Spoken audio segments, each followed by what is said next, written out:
यहाँ से स्टार्ट करेंगे। जो अपना यूकेटी का जो मेंटरशिप चल रहा है, तो इसके यहाँ पर मेंस का जो चल रहा है, एक तो मेंस का है ना, जिसमें मेंस के आपको क्वेश्चन दिए जाते हैं करने के लिए, और एक प्रीलिम्स का, जो प्रीलिम्स में यहाँ पर क्वेश्चन जो प्रीलिम्स के लिए इंपॉर्टेंट होते हैं इसी मेंस के टॉपिक से ही यहाँ पर दिए जाते हैं इनके क्वेश्चन।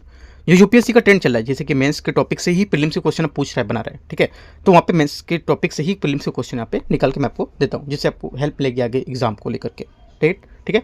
तो स्टार्ट करते हैं भी मेंस का टॉपिक, और यहाँ से जो अभी दोपहर होगी तो यहाँ से आपको प्रीलिम्स का भी टॉपिक वहाँ पर मिलेगा मेंटरशिप का, ठीक है। देखते हैं यहाँ पर जो डे रहेगा, डे आज इसका है 14 नंबर डे, राइट। और यहाँ पर डेट आपका 1 नवंबर है, आज नया मंथ स्टार्ट हो गया नवंबर का, ठीक है। तो आपके पास नवंबर का भी 30 दिन बचा है, दिसंबर का 30 दिन बचा, कम से कम 60 दिन हम लोग आंसर राइटिंग और करेंगे अभी, ठीक है। तो स्टार्ट करते हैं, देखते हैं यहाँ से टॉपिक क्या है। पहले टॉपिक देखते हैं और यहाँ से उसके बाद समझेंगे कैसे लिखना है, कैसे कुछ अगर नोट्स आपको बनाने, बहुत लोगों को नोट्स भी बनाने होते हैं ना, तो ऐसे उसके बारे में यहाँ पर डिस्कस करेंगे। टॉपिक यहाँ पर है केंद्र सरकार, राष्ट्रपति और उपराष्ट्रपति को लेकर, ठीक है। क्या क्या यहाँ पर आपके पास स्रोत या मटेरियल होना चाहिए, देखते हैं इसको। यहाँ पर देखो आपके पास जो सोर्स होना चाहिए क्या क्या है। एक तो लक्ष्मीकांत सबके पास होगी, अगर नहीं है तो आप क्या कर सकते हो, जो राजेश मिश्रा सर की बुक है उसको परचेस कर सकते हो। कहाँ मिलेगी, मैं आपको लिंक यहाँ पे दे दूंगा, इधर शो कर रहा होगा, तो यहाँ पे आप परचेस कर सकते हो, ठीक है। पहली बात, अगर नहीं है तो नहीं खरीदनी है, ठीक है। और एनसीईआरटी 11th की भारत का संविधान सिद्धांत उसके व्यवहार, ये आपको टॉपिक यहाँ से ये चीज़ें पढ़नी है इसकी, ठीक है। उसके बाद समाचार पत्र आपको जो होता है द हिंदू की न्यूज़पेपर होता है, अगर आप नहीं द हिंदू पढ़ रहे हो, मतलब थोड़ा सा वो रखता है कि यहाँ इंग्लिश में, तो देखो द हिंदू का डिस्कशन नहीं सुनना है कि आप यूट्यूब जाओ डिस्कशन सुनने लगो, उससे आपका काम नहीं चलना है, ठीक है। अगर नहीं होता है तो आपको मैं क्या करूँगा, अभी मैं स्टार्ट करने वाला हूँ करीब 5 नवंबर के 6 नवंबर के आसपास से, कि जो इंपॉर्टेंट जो भी न्यूज़ हैं अप्रैल से लेकर अभी तक की, वो सब मैं आपको हिंदी में एक एक करके प्रोवाइड कराऊंगा। वो चीज़ आपको यहाँ से कवर करनी पढ़नी है। आपने देखो यूट्यूब में क्या है, लोग अपना इस टॉपिक पे कम ध्यान दे रहे हैं, बताया समझाया, लेकिन वहाँ से क्या है अलग से टॉपिक और जोड़ दिए। वो चीज़ आपको नहीं करना है, जो उस टॉपिक की सिर्फ बात कर, उस टॉपिक को लेकर के टाइम आपको मैनेज करना है अपना, वो मैं आपको यहाँ से प्रोवाइड करूँगा 5 से 6 नवंबर के बीच में, ठीक है। तो इतना आपको करना है। प्लस यहाँ पर अभी जो विजन की मैगजीन आने वाली है पीटी 365, उसको करोगे। अगर और ज़्यादा करंट पढ़ना है तो विजन की मैगजीन उठा लो और उतना कर सकते हो, ठीक है। लेकिन यहाँ पर जो वीडियोज़ रहते हैं द हिंदू के, वो डिस्कशन रहते हैं, इन सबसे दूर रहना है आपको, ठीक है। अपना टाइम को बचाना है, राइट। बाकी आपको ठीक लगता है तो कर सकते हो, मैं अपने अकॉर्डिंग बता रहा हूँ कि आपके लिए अच्छा रहे उसके लिए। यहाँ से देखो समय की जो घटना का क्रम है, करंट अफेयर्स है, इसको लेकर के आपको जो राष्ट्रपति को लेकर कुछ न्यूज़ में थी, जैसे अभी उपराष्ट्रपति या परमानेंट बने थे उनके लेकर कुछ न्यूज़ में थे, तो वो सब आपको यहाँ से नोट्स और की पॉइंट बना के शामिल करना है, ठीक है। कैसे करना है, नोट्स बनाने की विधि पूरा यहाँ पर दे रखा है। नोट्स आपके संक्षिप्त संरचित दोहराव के आसान ऐसे होने चाहिए कि जो आपको दोहरा सकते हो उस टाइम, जैसे एग्जाम आया तो उसको हम पॉइंट से पढ़ सकते हो, है ना, यानी कि रखे रहें, वो पढ़ें, सही बना लिए पढ़ें। प्रारंभिक परीक्षा के नोट्स कैसे करने हैं, तुलनात्मक रूप से बनाना, जैसे कि राष्ट्रपति है तो उसका राष्ट्रपति तुलना एक ही चार्ट में बता दोगे, राष्ट्रपति और उपराष्ट्रपति को लेकर के, ठीक है। उसके आधार पर कैसे इनकी चुनाव पद्धति होती है कंपेयर करके दोनों बता दोगे, तो यहाँ से अच्छा हो जाएगा। इनका महाभियोग संकल्प कैसे होता है वो कंपेयर करके यहाँ से बता दोगे, ठीक है। और अनुच्छेद जो यहाँ पर सूची है, आर्टिकल लिस्ट है पूरी, जैसे कि 52, 54, 61, 72, ये सब आर्टिकल यूज हुए हैं, ये सब आर्टिकल बारे में आप इससे अच्छे से साइड में लिख के और एक 2-3 बातें इसमें लिख लोगे, ठीक है। मेंस के लिए यहाँ पर कैसे बनाने, मेंस के लिए जो नोट्स बनाओगे इसमें बनाओगे आप, जैसे कि ध्यान केंद्रित करना है कि केवल तथ्य नहीं बनाना है, कुछ सिर्फ इंपॉर्टेंट पॉइंट बना लो, नहीं, उसका विश्लेषण भी देखना है कि क्या लिखना है यहाँ पर, जैसे कि राष्ट्रपति की शक्तियाँ क्या होती हैं, ठीक है। आप ऐसे नहीं करें राष्ट्रपति की शक्तियाँ लिखो और 1, 2, 3, 4 करके लिख डालो, नहीं, राष्ट्रपति की शक्तियाँ क्या है आप इन पर लिख सकते हो क्वेश्चन को लेकर के, या 25 से 30 वर्ड 40 वर्ड आप ना लिख सकते हो। इनका वर्गीकरण क्या होगा, इनकी कार्यकारी शक्तियाँ क्या होती हैं, इनकी विधायी शक्तियाँ क्या होती हैं, इनकी वित्तीय और न्यायिक आपातकालीन शक्तियाँ क्या होती हैं, तो ये सब आप लिख सकते हो, प्रत्येक शक्ति के महत्व को अलग अलग करके 20 से 25 पॉइंट में, ठीक है। आपातकालीन प्रावधान क्या है, आर्टिकल 356 में प्रयोग किया गया है, इसका दुरुपयोग क्यों होता है, ठीक है, और कब कब हुआ है, ये क्यों कर सकते हैं नहीं कर सकते, इसके बारे में आपको पूरा एक एक चीज़ पढ़ना है। लक्ष्मीकांत में सब दिया है, राइट। एसआर बोम्मई वाद जो है केस, उसको अनिवार्य रूप से शामिल करना है क्योंकि यहाँ पर इसके लिए इंपॉर्टेंट था ये, ठीक है। विवेकाधीन शक्तियाँ क्या होती हैं उसके बारे में आपको यहाँ से पढ़ना है, ठीक है, सूची बनाना है इसकी। और उत्तर संरचना में आंसर जो स्ट्रक्चर होगा उसमें नोट्स को इस तरह से तैयार करना है कि वे सीधे उत्तर लेखन में उपयोग हो सकें, ठीक है। जैसे कि भूमिका आप नोट्स से बनाओ कि यहाँ पर अगर आंसर लिख रहे हैं तो वहाँ से इस टॉपिक को पॉइंट को उठा सकें, ठीक है, भूमिका उठा सकें, इंट्रोडक्शन, मेन बॉडी को ले सकें, और जो निष्कर्ष, जो मेन बॉडी के 2-3 पॉइंट्स होते हैं जो मैं समझाता हूँ आपको कि 3-3 पॉइंट 4-4 पॉइंट समझाता हूँ ना, उस टाइप के पॉइंट्स आप यहाँ से निकाल सको, ऐसा आपको नोट्स बनाना है, ठीक है। लास्ट में निष्कर्ष लिखना है, ये सब बात आपको करनी है। तैयारी के लिए महत्वपूर्ण सुझाव, इसमें की पॉइंट कुछ यहाँ पर दे रखे हैं। पिछले वर्षों की जो प्रश्न MCQs है, सॉरी जो मेंस के जो क्वेश्चन है, हाँ प्रीलिम्स में 10 वर्षों के देख सकते हो PYQ, और मेंस में भी आप करीब यहाँ से 5 सालों के क्वेश्चन देख सकते हो, 10 सालों के नहीं, प्रीलिम्स में कम से कम 10 साल, मेंस में आप 5 साल बहुत है इतना, ठीक है। तो इसमें आप पर पता चलेगा कि आप पर किन अच्छों पर यहाँ पर UPSC जोर दे रहा है, ठीक है। एक आपको ट्रेंड पता चल जाएगा, पीवाईक्यू सॉल्व करने के लिए क्यों बोलते हैं क्वेश्चन पीवाईक्यू, बल्कि यूपीएससी नहीं पूछता है। आपको एक ट्रेंड पता चलता है कि क्या क्या चीज़ें पूछी जा रही है, कैसे क्वेश्चन पूछे जा रहे हैं। आपके मान लो टॉपिक अपने पढ़े, कैसे क्वेश्चन बनना है, क्या क्वेश्चन पूछे हैं, है ना। तो इसको लेकर के आप पीवाईक्यू लगाओ, मेंस को भी पीवाईक्यू लगा सकते हो, ठीक है। और करंट अफेयर्स को जोड़ना, करंट अफेयर्स को काफ़ी अच्छे से जोड़ना है, राइट, इंटरलिंक करना है करंट अफेयर्स को। जैसे कि राज्यसभा में राष्ट्रपति और राष्ट्रपति की क्या भूमिका है ना, क्या इनकी घटना है, कैसे अपने यहाँ पर सब पॉइंट, जैसे कि आप राज्यसभा टीवी चैनल है उस पर जाके आप ये सब देख सकते हो। अभी आपके पास 2 मंथ का टाइम है पूरा, तो मेंस में आप अच्छे से टाइम दो 2 मंथ, है ना। साथ में प्रीलिम्स भी देते रहो 2 मंथ जैसे कि है, तो करीब 4 से 5 घंटे आप इसका मान लो मेंस का, और 4 से 5 प्रीलिम्स कर दे दो, ऐसा कर सकते हो। और जो बढ़ाएगा टाइम बढ़ेगा, जैसे 4 से 5 बढ़ रहा है घंटे, तो वो मेंस का रख लेते हो मेंस में, क्योंकि लास्ट टाइम आपको जो मेंस अगर दोगे तो वहाँ पर टाइम कम पड़ेगा, ठीक है। तो इतनी चीज़ आपको देखो, मैं जो जो चीज़ें बता रहा हूँ एकदम सिस्टमेटिक से फॉलो करना है, आपको बहुत अच्छी लगेंगी। हाँ, ये सब चीज़ें मैं सिस्टम से करता जा रहा हूँ, ये चीज़ें होती जा रही हैं, ठीक है। तो ये सब करना है। उसके बाद उत्तर लेखन अभ्यास, आंसर राइटिंग प्रैक्टिस। यहाँ पर सप्ताह में कम से कम एक बार आंसर आपको जरूर पढ़ना है, लिखना नहीं है। लिखना तो रोज है आंसर, कम से कम 4-5 आंसर रोज लिखने हैं, लेकिन सप्ताह में एक बार क्या करना है, जो आंसर आपने लिखे हैं, जैसे कि आप एक हफ्ते में कम से कम 15 से 20-25 आंसर लिख पाते होगे 7 दिनों में, ठीक है। तो उन सभी आंसर को एक बार रिवाइज करना है, देखना है कि हाँ ये टॉपिक थे, ऐसे थे, इनको ऐसा संडे बना लो या फिर कोई अदर डे ले लो, है। तो एक दिन आपको उनको जरूर पढ़ना है, पूरी व्याख्या, ठीक है। ये मैंने बताया कि व्याख्या में वीडियो में बताऊंगा कि यही बताना था मुझे कि इस टाइप से आपको उन आंसरों को पढ़ना है, थोड़ा सा रीड करना है, याद नहीं करना है, पढ़ना रीड करना है क्या क्या बातें थी। अब स्टार्ट करते हैं आंसर को, देखते हैं यहाँ से। समान सुझाव सबको पता ही, मैं पहले आपको बता ही चुका था ये सब बात कि 150 वर्ड में आंसर लिखना है, ठीक है। उसमें 9 से 10 मिनट से ऊपर आपको नहीं लगना चाहिए, अगर आप अच्छे से प्रैक्टिस आपकी हो गई है तो, ठीक है। 250 वर्ड में आप 13 से 15 मिनट ले सकते हो, प्रैक्टिस अगर अच्छी हो गई तो। प्रैक्टिस अच्छी कब होगी, जब ज़्यादा से ज़्यादा आंसर आप लिखोगे, इसलिए मैं कहता हूँ कम से कम 5 आंसर 4 आंसर तो रोज लिखो, ठीक है। बाकी चेक करने के लिए आप भेजते रहो। और देखो एक बात याद रखना, चेक आप करने के लिए भेजते हो आंसर को, तो आप मैसेज पे मैसेज नहीं करना है आपको कि आपने भेज दिया मैसेज 6 घंटे बाद मैसेज, सर कॉपी चेक कर दो, सर कॉपी चेक कर दो, नहीं। आपको जो रहेगा मैसेज, जो आपका आंसर रहता है वो आपका 24 आवर या 1 से 1.5 दिन 2 दिन के अंदर में मिल जाएगा। अपना जो आंसर है वो आपको लिखते रहना, अपनी प्रैक्टिस करते रहना है, आपको कॉपी अपने आप मिल जाएगी वो, ठीक है। उसकी टेंशन नहीं लेना है। स्टार्ट करते हैं, देखते हैं यहाँ से। पहला क्वेश्चन है, हाँ जो टॉपिक ऊपर मैंने दिए थे उसी टॉपिक पर ही क्वेश्चन है। ऊपर टॉपिक मैंने दे रखे थे ना, एक बार फिर से दिखा देता हूँ, काफ़ी टाइम भी हो गया सब कराते कराते, तो याद नहीं होगा टॉपिक ऊपर ये है, ये टॉपिक दे रखे हैं, ठीक है। ये जो टॉपिक हैं ये सब इनके दे रखे हैं, राइट। तो इनको लेकर के यहाँ पर जो रहेगा यहाँ से डिस्कस करेंगे। ये देखो केंद्र सरकार और राष्ट्रपति, ये सब पूरे जो है इसको लेकर के मेंस के जो आंसर हैं, करीब 4 आंसर आज लिखेंगे यहाँ से, ठीक है। यहाँ से पहला क्वेश्चन है, विषय राष्ट्रपति की भूमिका और विवेकाधीन शक्तियाँ, इसको लेकर के 10 मार्क्स का है, याद रखना है। देखो अभी आप जब आंसर लिखते हो तो ये चीज़ ध्यान में रखना है, क्वेश्चन लिखना है, क्वेश्चन के बाद कितने मार्क्स का है, सब सीमा कितनी थी, कितनी लिखना है, आपका नाम क्या है, ठीक है, मेंटरशिप का कौन सा डे, इतना आपको इतना ऊपर स्पेस दे के ये सब चीज़ें लिखनी है। आपने आंसर स्टार्ट किया और लिख के भेज दिया, लो कम से कम पता चलनी चाहिए किसका आंसर है, कौन से टॉपिक का है, किस टॉपिक में कितने मार्क्स का क्वेश्चन है। अगर ऐसा आपकी किसी का आएगा तो मैं सीधे से कट करके 0 मार्क्स दे दूँगा, ठीक है। आप याद रखना, मैं बहुत बारी सब चीज़ बता चुका हूँ, डेली बताता हूँ, लेकिन फिर भी लोग ऐसे ही डिपॉजिट कर देते हैं। देखते हैं क्वेश्चन को, भारतीय संसदीय प्रणाली में क्या आप सहमत हैं कि राष्ट्रपति केवल एक नाम मात्र का कार्यकारी है, राइट। राष्ट्रपति की जो विवेकाधीन और संवैधानिक शक्ति है उसका आलोचनात्मक विश्लेषण करना है। इंग्लिश में क्वेश्चन यहाँ से दे रखा है, ठीक है। कैसे करोगे, समय सीमा को याद रखते हुए, मतलब जो समय सीमा प्लस वर्ड की सीमा है याद रखते हुए करना है क्वेश्चन, ठीक है, नहीं कि लिखते चले जा रहे हो, राइट। टाइम भी याद रखना है अपना, जो मैंने टाइम बताया आपको। देखो यहाँ से क्या करोगे, परिचय दोगे, इंट्रोडक्शन, कि यहाँ पर जो कम से कम 20 वर्ड का इंट्रोडक्शन दोगे कि संवैधानिक स्थिति जो हमारी है, आर्टिकल 53 जो संघ की कार्य शक्ति है राष्ट्रपति में निहित होती है, और आर्टिकल 74 में राष्ट्रपति मंत्रिपरिषद की सलाह पर काम करता है, उल्लेख करते हुए सीधे आप यहाँ पर प्रश्न के संबंध में आ जाओगे, ठीक है। उसके बाद ये आप यहाँ से भी स्टार्ट कर सकते हो कि राष्ट्रपति के बारे में भी क्वेश्चन स्टार्ट करते हो राष्ट्रपति से लेकर, लेकिन राष्ट्रपति से स्टार्ट कर रहे हैं आर्टिकल को लेकर, राइट। तो यहाँ से स्टार्ट करोगे ज़्यादा अच्छा रहेगा, जो मैंने आपको बताया पॉइंट, ठीक है। उसके बाद आपको लिखना है मेन बॉडी में आप लिखोगे कि जो नाम मात्र कार्यकारी है, ये पूछा है ना आपको नाम मात्र कार्यकारी है, तो उसको लेकर आप लिखोगे। नाम मात्र कार्यकारी के तर्क कैसे करके लिख सकते हो, ये सीधे से एक लाइन छोड़ के लिखोगे कि नाम मात्र क्यों है। आर्टिकल 74(1) मंत्रिपरिषद की सलाह बाध्यकारी होती है, और 42वां संविधान संशोधन वास्तविक शक्ति प्रधानमंत्री और मंत्रिपरिषद के पास होती है, इसलिए वह नाम मात्र कार्यकारी है, ठीक है। ये भी लिख सकते हो कि विवेकाधीन जो संवैधानिक शक्तियाँ होती हैं, है ना, पावर्स होती हैं, और ये सब पीएम के पास होती है, ठीक है। तो ये सब पॉइंट आपको नोट कर सकते हो, बता सकते हो।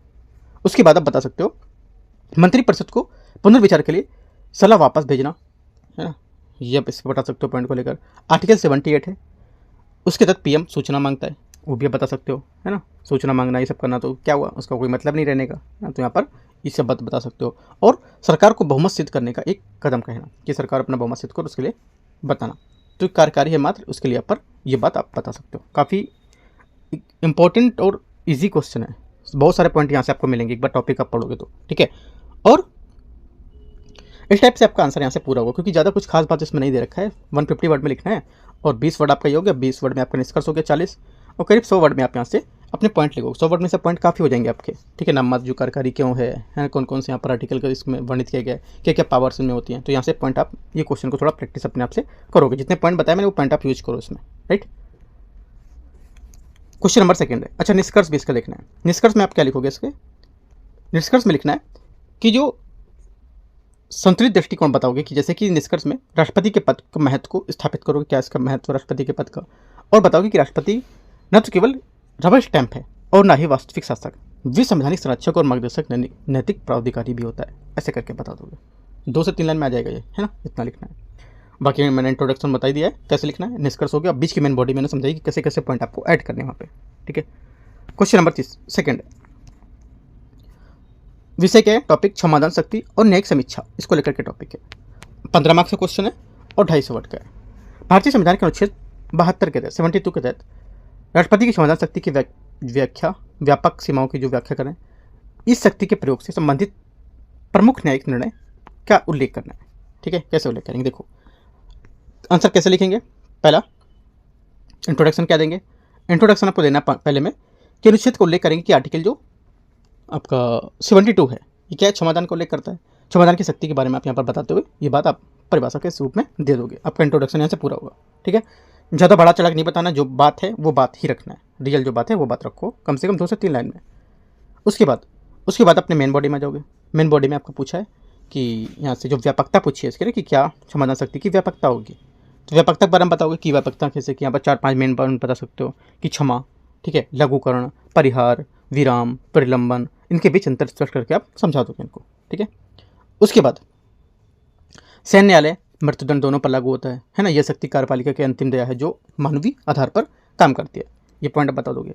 उसके बाद ये बोला है कि सीमाएं और न्यायिक जो निर्णय हैं ये क्या होंगे इसके, है ना, पूछ रहे हैं ना, प्रमुख सीमाएं और न्यायिक निर्णय ये क्या होंगे, तो ये लिख भी सकते हो प्रमुख न्यायिक निर्णय या सीमाएं, या सीधे से एक थोड़ी सी लाइन छोड़ के भी अपना आंसर यहाँ से पॉइंट को चेंज कर सकते हो। जैसे कि यहाँ पर बताओगे ये शक्ति मंत्रिपरिषद की सलाह पर काम करती है, स्वविवेक काम नहीं करती है, ठीक है। न्यायिक समीक्षा जो होती है इसके अधीन काम करती है। यदि ये शक्ति मनमानी, तर्कहीन या दुर्भाग्यपूर्ण हो तो यहाँ पर केहर सिंह बनाम जो भारत संघ केस था उसका अनिवार्य उल्लेख करना अनिवार्य है, यहाँ पर बताओगे उसके बारे में क्या क्या थी बात, ठीक है। और राष्ट्रपति पीड़ित व्यक्ति को मौखिक सुनवाई देने के लिए बाध्य नहीं है, क्यों बाध्य नहीं है ये भी आप बताओगे, राइट। और राष्ट्रपति को याचिका पर सीधे निर्णय लेना अनिवार्य होगा या सीधे लेना चाहिए। तो ये 2 मैंने पॉइंट बताया, ये पॉइंट को आपको अंदर थोड़ा थोड़ा पॉइंट आपको लिखने, उसके बाद अपना आंसर पूरा होगा। यानी कि जो मैंने पॉइंट बताया वो पॉइंट आपने नोट कर दिए, पॉइंट आपको जो बताया वो पॉइंट नोट करनी है, साथ में कुछ की पॉइंट अंदर और जैसे मैंने आप बताया एक बात बताई, इसको बात बढ़ा के 5 बात करनी है, ऐसे करके करना है आपको, ठीक है। लिमिट वर्ड पता है कितनी है, 20 ऊपर हो चुकी है, 20 नीचे होगी 40, और आपका करीब 200 वर्ड यहाँ से होना चाहिए, ठीक है। इतनी बात आपको याद रखना है और यहाँ से आपका आंसर ये पूरा होगा। कोई कठिन क्वेश्चन नहीं है, सब एकदम जो टॉपिक है उसी पर आधारित क्वेश्चन है, ठीक है। निष्कर्ष में क्या लिखोगे, निष्कर्ष में हम लिखोगे कि क्षमादान शक्ति न्यायपालिका की त्रुटियों को सुधारने और मानवीय आधार प्रदान करने के लिए एक आवश्यक कार्यकारी शक्ति होती है जिसे निष्पक्ष और यहाँ पर तर्कसंगत ढंग से प्रयोग किया जाना चाहिए। काफ़ी इंपॉर्टेंट और अच्छा निष्कर्ष है, ठीक है, लिखोगे और आपका आंसर यहाँ से पूरा होगा। क्वेश्चन नंबर 3 है, विषय क्या है, आपातकालीन प्रावधान और यहाँ पर संघवाद को लेकर के 15 मार्क्स का 250 वर्ड। अनुच्छेद 356 जिसे संवैधानिक आपातकाल के रूप में जाना जाता है, इसका दुरुपयोग भारतीय लोकतंत्र के रूप में एक आवर्ती खतरा रहा है। इस कथन की विवेचना करें और इस संबंध में एसआर बोम्बे मामले पर महत्व पर प्रकाश डालना है, ठीक है। देखते हैं इसको आपको कैसे लिखना है। इंट्रोडक्शन क्या दोगे, इंट्रोडक्शन आप दोगे कि जो कम से कम 30 वर्ड का, ठीक है। बताओगे डेफिनेशन आर्टिकल 356 के बारे में, 356 क्या है, राज्यों में संवैधानिक तंत्र की विफलता है उस वो होती है आर्टिकल 356 और इसकी परिभाषा दे दोगे, ठीक है। तो बस इतना आपको इंट्रोडक्शन में लिखना है। उसके बाद मेन बॉडी में क्या लिखना है, मेन बॉडी में आप लिखोगे कि दुरुपयोग के तर्क पूछा है इसके। क्या पूछा है इसके? दुरुपयोग के तर्क क्या हो सकते हैं। आप लिख सकते हो दुरुपयोग के तर्क, ऐसे करके भी आप बढ़ा सकते हो पॉइंट नीचे, ठीक है। जैसे कि केंद्र में सत्तारूढ़ दल का राजनीतिक जो विरोधी है उसका निशाना बनाने के लिए उपयोग करना, राज्यपाल के पद का दुरुपयोग करना, जैसे कि कैसे दुरुपयोग कर सकते हो, है ना, वो पॉइंट आप कुछ ऐड कर सकते हो अपने पास से भी। संघवाद की भावना के विपरीत होना इनका, ठीक है। एस आर बोम्मई की जो महत्व है वो आप इसमें बताओगे पॉइंट। क्या एस आर बोम्मई का केस था वो भी थोड़ा सा की पॉइंट इसके नोट कर दो क्या, ठीक है। और आर्टिकल 356 के प्रयोग पर एक अच्छा सा पॉइंट बताओगे कि 356 क्या है, इंपॉर्टेंट पॉइंट, ठीक है, इसी में बीच में। और प्रमुख निर्णय इसके क्या है, इसके पूछा था इसके प्रमुख निर्णय क्या होंगे।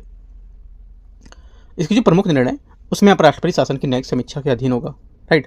और सदन के पटल पर बहुमत सिद्ध होना चाहिए, ना कि यहाँ पर राज्यपाल की व्यक्तिपरक रिपोर्ट पर, ठीक है। राष्ट्रपति को सदन भंग करने से पहले संसद के दोनों सदनों की मंजूरी का इंतजार करना चाहिए, राइट। निवारक जो उपाय होते हैं इसमें सरकारी आयोग और पूंछी आयोग की सिफारिश का उल्लेख भी करेंगे यहाँ पर, किसमें, जो निवारक उपाय इसमें पूछे हैं वो, ठीक है।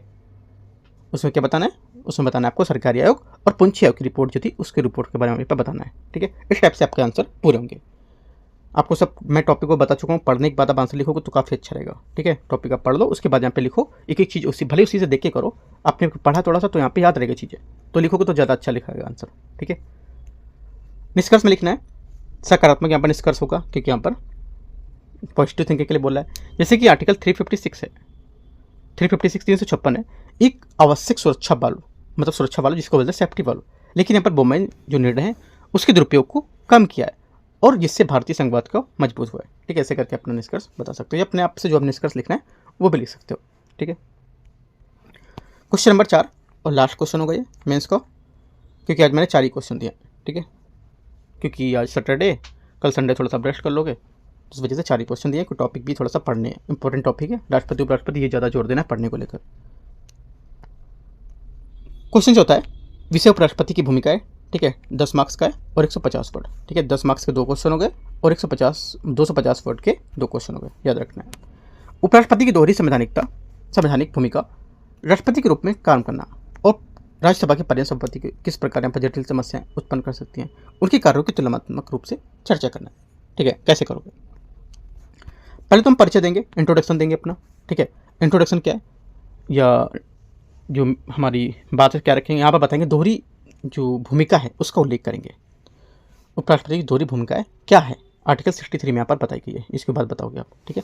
उपराष्ट्रपति पद आर्टिकल 64 राज्यसभा का पर्याय संपत्ति के रूप में उल्लेख करते हुए यहाँ पर दोहरे चरित्र के रूप में परिभाषित कर देंगे आप, ठीक है, बता देंगे क्या होता है।